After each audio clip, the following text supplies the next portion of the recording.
Picture this. I walk into the protest like I'm late to my own birthday party. Except instead of balloons, there's a giant inflatable Trump with a glow stick tie wobbling in the wind like it's auditioning for Cirque du Soleil. Someone screaming "No King's Day" in glitter letters on a bedsheet that looks like it was stolen from a middle school play about feudalism. And I'm thinking, this is what democracy smells like. Spray paint, kettle corn, and mild panic. And then, oh then, the news drops. On August 25, Trump signs executive orders. Flag burning outlawed, cashless bail smothered. You can't make this up. The man basically took the Bill of Rights, microwaved it, and said, "This tastes better with ketchup." And suddenly, every protest sign becomes a menu item. "Hands off my flag," served with a side of irony fries. "Free speech," deep fried in hypocrisy batter. My brain is juggling flaming bagels just trying to keep up. Meanwhile, a guy next to me is holding a broken megaphone filled with daisies, screaming, "This is still loud, it's symbolism." And I respect that, because in America, even your broken electronics have the constitutional right to cosplay as gardening tools. That's Article 2, Section Flower Pot. And the cops, oh, the cops, they're not even yelling anymore. They're humming, like background singers in a doo-wop group, because the whole thing feels rehearsed. Protesters chant, police counter, and the inflatable Trump keeps doing the Macarena with one sad, deflated arm. And it's only Tuesday. But here's the kicker. While we're screaming about flags, 5,000 people in Austin marched under the banner "Fight the Trump Takeover" last week, literally chanting, "Abbott is a vote thief." And I'm like, finally, some truth in advertising. Usually politicians get slogans like "For the people" or "Stronger Together," but Abbott gets "Vote Thief," which sounds like a rejected Marvel villain that steals ballots instead of jewelry. And now every protest is a casserole of causes. In the same 5-minute radius, you've got one person demanding bail reform, another chanting about redistricting, and a third person juggling 3 cucumbers because they think it symbolizes the Federal Reserve. And you know what? It works. Because America is nothing if not a buffet of confusion that somehow still gets Yelp reviews. 3 stars. Too loud, too many flags, but the glitter banner was cute. And then somebody drags in a block of melting ice. I kid you not, just a giant cube sweating on the asphalt. Because last week at Glacier National Park, rangers were protesting funding cuts. So now the ice is the mascot. People are taking selfies with it like it's a celebrity. I ask one guy, "Why ice?" And he goes, "Because democracy is melting, bro." And I'm like, fair enough. But could you maybe use a cooler? Because my shoes are soaked and freedom smells like mildew. Callback time. Remember the "No King's Day" glitter banner? It comes back around, but now someone's rewritten it in Sharpie to say, "No kings, just cones." And they're handing out ice cream cones like it's a bake sale against tyranny. And suddenly, the protest feels less like a revolution and more like a PTA fundraiser that went horribly right. And me, I'm just trying to narrate this chaos while realizing the inflatable Trump, the glitter banner, the broken megaphone, the melting ice, these are not just props. They're the entire syllabus of American Civics 2025. Lesson 1, power is absurd. Lesson 2, absurdity is power. Lesson 3, don't wear suede shoes to a protest because the symbolism will soak you. So there I am, soaked sneakers, squelching like I'm walking on a swamp of melted patriotism, and the inflatable Trump, remember him with the glow stick tie? He starts to deflate in slow motion, and everyone gasps like the Statue of Liberty just sneezed. But instead of helping, people start chanting, "Let it shrink, let it shrink," which is honestly the most bipartisan message I've heard all year. Meanwhile, a woman with a bedazzled visor is waving the "No King's Day" glitter banner like it's a medieval joust. She's screaming, "Down with the monarchy." And I'm like, "Ma'am, wrong century, wrong continent, but A for effort." And then it hits me. This is exactly what the executive order on flag burning was designed to crush. because nothing terrifies a government more than a woman with a craft store coupon screaming about feudalism. Cut to another scene. Someone's using the broken megaphone flower pot as a bongos drum. They're chanting about cashless bail while drumming on daisy petals. And it weirdly works. The rhythm gets people clapping, and suddenly half the crowd is yelling, "Bring back the bail," while the other half yells, "End the jail." And I'm like, perfect. Democracy is literally a remix where nobody agrees on the chorus.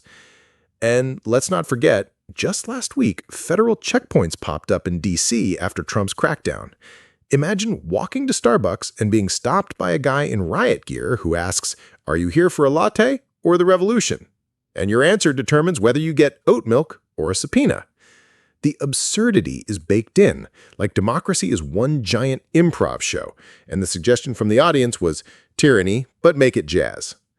And then symbolism hits me again. The melting ice block mascot has now collapsed into a puddle. But instead of sadness, everyone is ecstatic. They start scooping up the puddle into tiny cups like communion wine. "Drink the democracy water," someone yells. And I'm like, buddy, that's not holy, that's municipal runoff. But hey, in 2025, faith is faith. Then comes the callback. The inflatable Trump's tie, still glowing, gets snatched by a teenager on a scooter who rides away like Paul Revere on Red Bull. "The tyrant is tied up," he yells. And it's the first time in weeks anyone has laughed without crying. That's when I realize protests aren't just about rage. They're about absurd joy, about finding the comedy in the collapse. It's the one loophole they can't outlaw.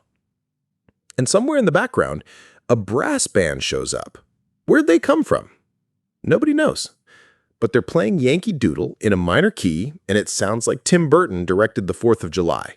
And honestly, that's the most accurate soundtrack for 2025 America. So to recap the scene in under 10 words, glitter monarchy banners, daisy bongos, democracy puddle shots, Trump balloon funeral.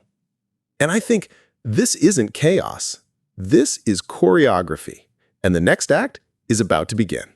The puddle of democracy water has now attracted a line, like it's the hottest nightclub in D.C. People are scooping it up into mason jars, chanting, "Hydrate the revolution."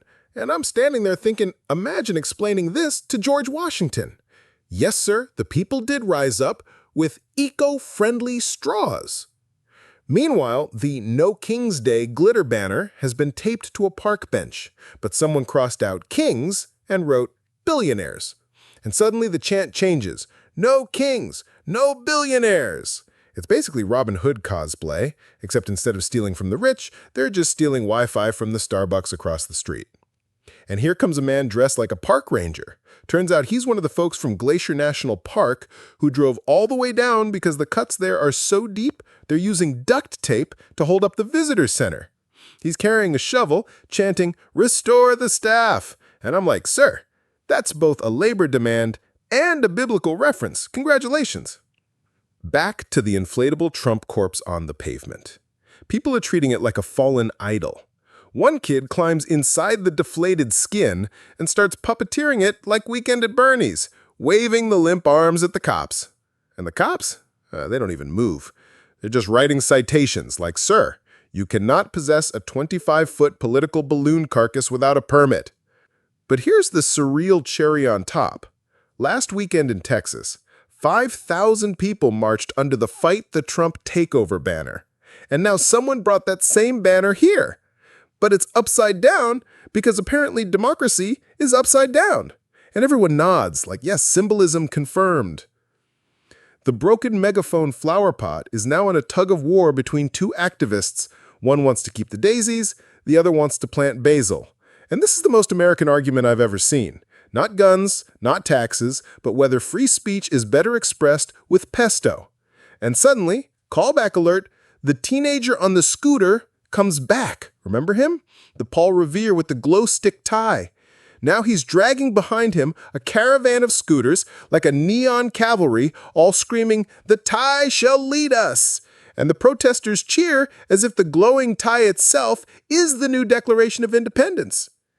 Absurd image. A brass band playing Bohemian Rhapsody in full marching uniform while protesters chant about cashless bail. The lyrics and the chants overlap. "Let him go, no bail. Bismillah, free speech. It's basically Queen featuring the American Civil Liberties Union. And me? I'm sweating through my shirt, scribbling notes like a medieval monk on Red Bull, realizing this chaos has rhythm. Every chant, every melting ice cube, every inflatable collapse, it loops back, it recycles, it repeats.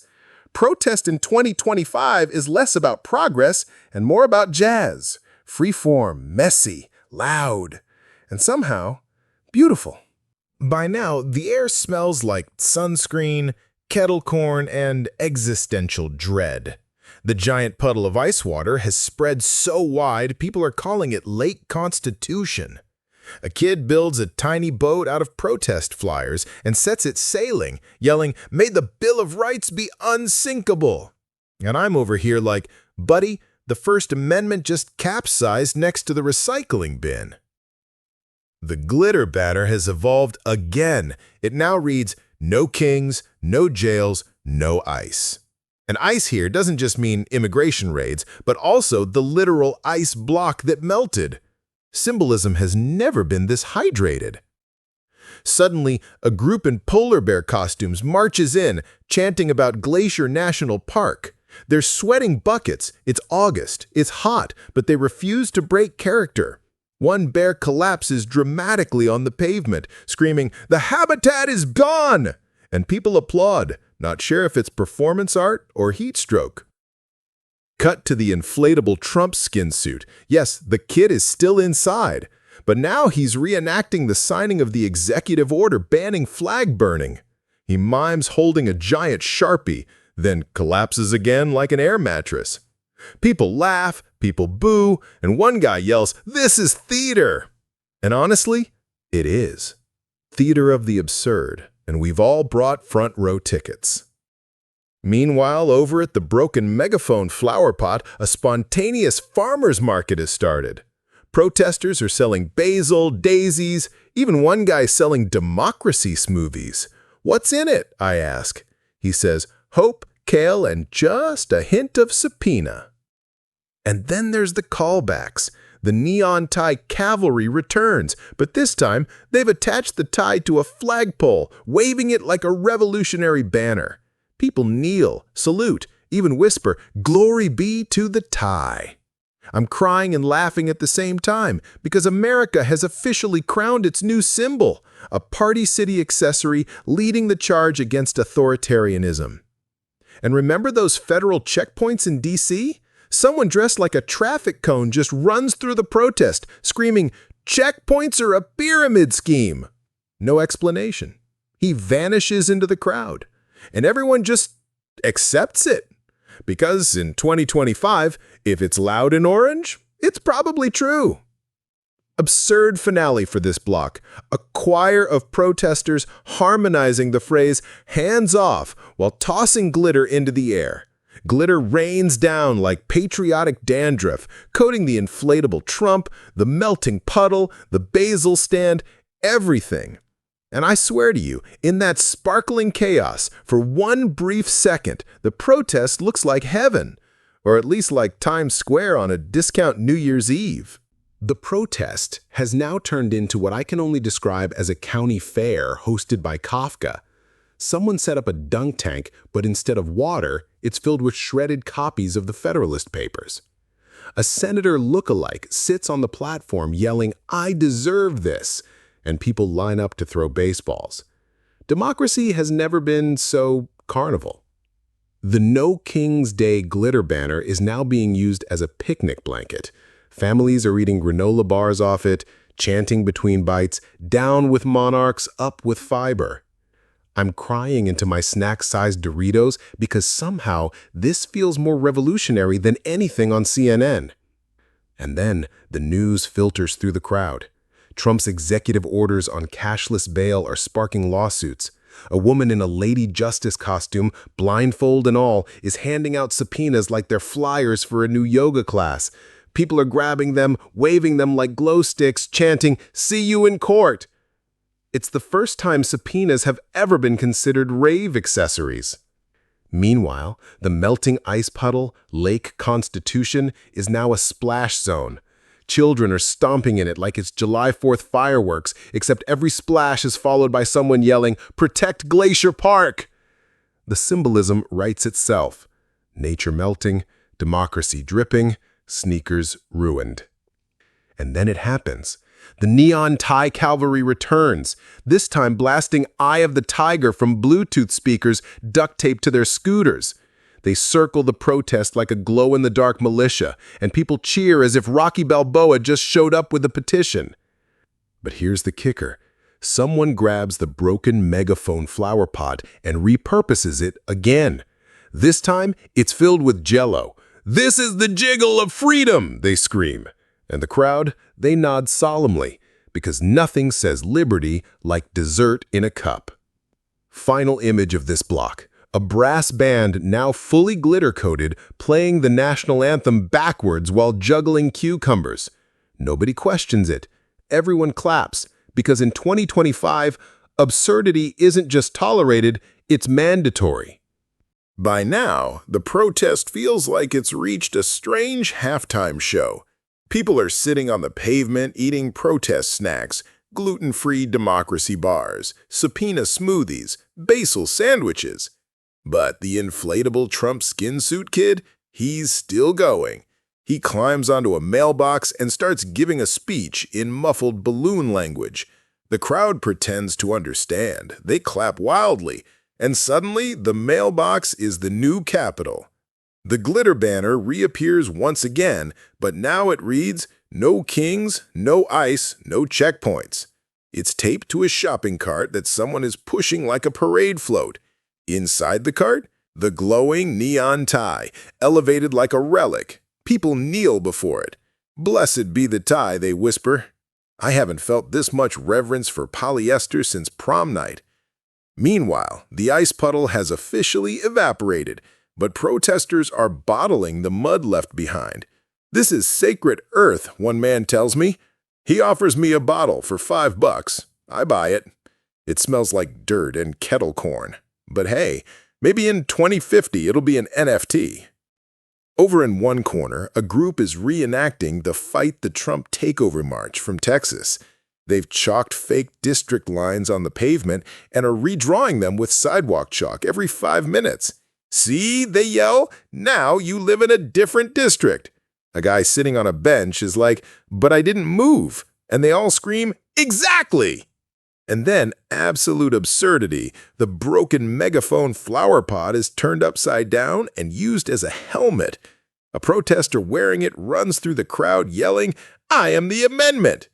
People cheer like this is WrestleMania, and honestly, it might be. Callbacks swirl. The scooter cavalry forms a conga line. The brass band plays Sweet Caroline but changes the words to "No cash bail."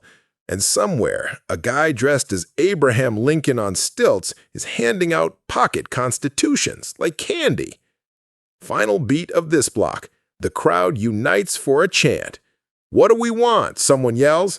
The crowd responds, "We're not sure, but we want it loud." And in that moment, I swear, I've never believed in America more. The protest has entered what I call the surreal renaissance phase. It's no longer about issues, it's about performance. The inflatable Trump skin suit kid is now crowd surfing across hundreds of hands like he's headlining Coachella. Each time he passes overhead, people chant, "Balloon Congress, Balloon Congress." And honestly, it's still more functional than the real one. The glitter banner has now been cut into strips and worn as bandanas. Protesters look like medieval peasants who discovered Etsy. They're chanting about no kings, no billionaires, no ice, while simultaneously live streaming to TikTok with captions like, "POV, democracy just got canceled." In the middle of the chaos, a man sets up a kiddie pool, fills it with the melted Glacier Park ice water, and declares it the Senate. People immediately start diving in, yelling, "I filibuster this." It's wet, it's messy, and it's more transparent than anything that's happened on C-SPAN in years. Meanwhile, the broken megaphone flower pot has evolved once more. Someone's filled it with glitter, and now every time they shake it, a cloud explodes over the crowd. Protesters cough, laugh, sneeze patriotically. "This is what freedom looks like," one woman yells mid-sneeze, and everyone nods because glitter is legally binding in symbolic politics. And then the cavalry, the scooter brigade returns, but this time they've painted the neon tie onto their faces like war paint. They're chanting, "The tie is alive! The tie is alive!" while circling the kiddie pool Senate like sharks. People throw them granola bars as tribute. Suddenly, absurdity peaks. A brass band joins with a mariachi group, and they fuse into a horrifyingly beautiful mashup of the Star-Spangled Banner and La Cucaracha. Protesters sob uncontrollably. Cops clap along. A pigeon lands on the glitter banner and refuses to leave. America feels whole again. By this point, the protest has mutated into a living circus of symbolism. The inflatable Trump suit has deflated again, but instead of sadness, protesters treat it like the resurrection. They stuff it with balloons and suddenly it's airborne, floating above the protest like a Macy's parade gone rogue. Kids point up and yell, "It's the great orange blimp, Charlie Brown!" The glitter strips are now being sold as NFTs by a guy with a laptop on the curb. "Own a piece of protest!" he yells. People actually buy them. Capitalism cannot be stopped. It just rebrands. The melted ice puddle is gone, but protesters have started chanting, "Remember the puddle!" as if it were a fallen comrade. One woman holds up a bottle of Aquafina and whispers, "For Glacier." People bow their heads. The absurd reverence is palpable. And then, the broken megaphone flower pot has become a hat stand. Someone's balancing 5 hats on it, declaring it the Tree of Democracy. Each hat is labeled free speech, voting rights, healthcare, environment, and Wi-Fi. Protesters line up to touch the hats like it's a holy relic. Meanwhile, the scooter cavalry rides into the sunset, or rather, into the Dunkin' Donuts parking lot across the street. They're chanting, "No kings! Extra sprinkles!" while tossing donuts into the crowd like frisbees. People catch them, bite into them, and scream, "Freedom is sweet!" Absurd climax of this block. A choir gathers around the floating inflatable Trump blimp and sings "Let It Go" from Frozen, but they changed the lyrics to "Let Him Shrink." The cops try not to laugh. The pigeons join in, cooing on beat. The entire protest becomes a Broadway finale. The protest has now reached the mythological phase. People are treating the event like it's folklore in the making. Someone chisels "Remember the puddle" into the sidewalk with a spoon, as if future archaeologists will dig it up and say, "Yes, this was clearly a civilization powered by hydration and glitter." The inflatable Trump blimp is drifting dangerously close to a street lamp. Protesters panic, yelling, "Protect the orb!" They scramble to keep it afloat with pool noodles, broomsticks, even one guy with a lacrosse stick. It looks like the world's least coordinated Quidditch game, but somehow they succeed. The crowd erupts. "Balloon Congress lives!" The glitter banner scraps are now being sewn into a giant quilt labeled "The People's Patchwork." Everyone donates fabric. Old t-shirts, protest signs, even one guy's cargo shorts. It becomes the most chaotic quilt ever stitched, but people hold it up proudly, chanting, "No kings, just stitches." The broken megaphone flower pot has now been elevated, literally. They've placed it on top of a stepladder, declaring it the Speaker of the House. Protesters gather around it, waiting for it to speak. Silence. Then someone whispers through the daisies, "We demand snacks." The crowd cheers, democracy delivered. And of course, the scooter brigade circles back, but this time in slow motion, like a parody of Chariots of Fire. Bluetooth speakers blare the theme song. Protesters toss confetti made of shredded subpoenas. It's majestic, ridiculous, and slightly dangerous. Absurd climax. A brass band collides with the drumline, both trying to outplay each other. until finally they unite in a chaotic version of Born in the USA. Protesters scream every lyric wrong, but the passion is undeniable. For a brief moment, the absurdity becomes transcendent. The protest has entered festival mode. Vendors have appeared, selling churros with names like cashless bail bites and flag burner cinnamon twists. A kid hands me a sticker that says Puddle Power, and I immediately stick it to my notebook. The inflatable Trump blimp floats even higher, now tethered to a lamppost with rainbow yarn. Someone yells, "It's our new moon!" and everyone howls like wolves. The absurdity is feral now, uncontrollable, glorious. The glitter quilt continues to expand. People are writing slogans on each patch. No kings, no ice, remember the puddle, blessed be the tie. It's basically the Dead Sea Scrolls, but sponsored by Joanne Fabrics. Meanwhile, the broken megaphone flower pot has sprouted a new purpose: karaoke machine. Protesters take turns singing protest-themed versions of pop songs. One guy belts out, "Oops, I gerrymandered again," while another croons, "Bail me maybe." The crowd sings along like it's a democracy-themed Coachella. And then the scooter brigade returns, this time wearing capes made from emergency blankets. They gleam in the sun, chanting, "We are the future! We are the tie!" A child salutes them with a juice box. America's new superheroes are born and they run on rechargeable batteries.